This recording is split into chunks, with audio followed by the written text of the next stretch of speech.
अस्सलाम वालेकुम फार्मर्स दोस्तों, आज हम इस गाय के पास आए हैं। इसकी हिस्ट्री ये है कि आज इसको चौथा दिन है इसको बीमार हुए नए आने वाले दोस्तों से गुजारिश है कि वेटनरी प्लानेट को सब्सक्राइब करें और बेल आइकन पे भी क्लिक करें और ऑल पे क्लिक करें ताकि आपको तमाम नई वीडियोस की अपडेट भी मिलती रहें। इसके मुंह से रालें निकलती हैं, बार बार ये उठती बैठती है, इसको पेट में दर्द होता है और खाना पीना बंद है ना चौथा जड़ा। हाँ, चौथा दिन है, इसका खाना पीना भी बंद है।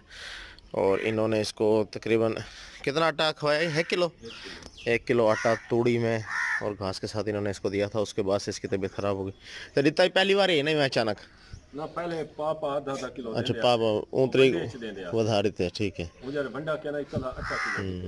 अब ये बार बार जो है गोबर भी उतार रही है और हमने इसका टेम्परेचर नोट करने के लिए थर्मामीटर लगाया है। तो ये इसका इस वक्त टेम्परेचर है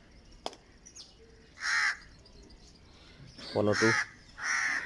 तो इसको ओवरलोड हो गया। ओवरलोड होने की वजह से ये प्रॉब्लम है इसकी। ये इसने अभी गोबर उतारा है, ये देखें, ये फिर उतार रही है गोबर, बार बार गोबर उतार रही है और ये प्रॉब्लम है। तो अभी हम इसको ट्रीटमेंट देने लगे हैं, वो आपको दिखाते हैं। तो अभी हम इसको जो ट्रीटमेंट दे रहे हैं उसमें हम इसको लगाएंगे विटामिन, इसमें साइनोकोबालामिन है, ये हम इसको लगाएंगे। और इसके साथ हम इसको एवल लगाएंगे और इसको हम देंगे मिलॉक्सिकेम, इसको मिलॉक्सिकेम देंगे।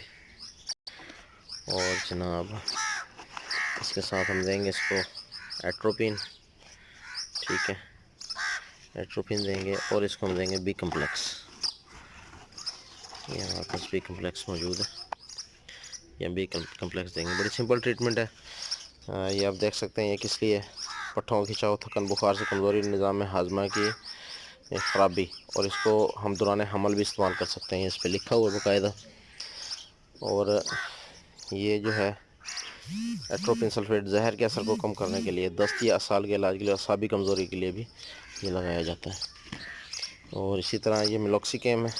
इस मिलॉक्सिकेम का आप देख लें कि किस लिए है। ये देखें, दर्द में आराम के लिए, सोजन वगैरह के लिए, अगर जोड़ों में दर्द हो तो उसमें भी इस्तेमाल होगा, ठीक है, पेन किलर है। और ये साइनोकोबालामिन है, ये खून की कमी को पूरा करता है, जानवर के मेटाबॉलिज्म को, सेहत को अच्छा करता है, असाब और खून के खुलियों को बरकरार रखता है। और जानवर के खून की कमी, मैदे और आंतों के मसाइल में और मुस्तकिल असाबी नुकसान का जो शिकार होते हैं उसमें भी ये इस्तेमाल होता है। और ये एवल है, एवल का आपको पता है ये एंटी हिस्टामिनिक है और एंटी एलर्जिक है, इस तौर पे हम इसको लगाते हैं। तो उम्मीद करता हूँ कि ये वीडियो आपको पसंद आई होगी। अल्लाह हाफिज़।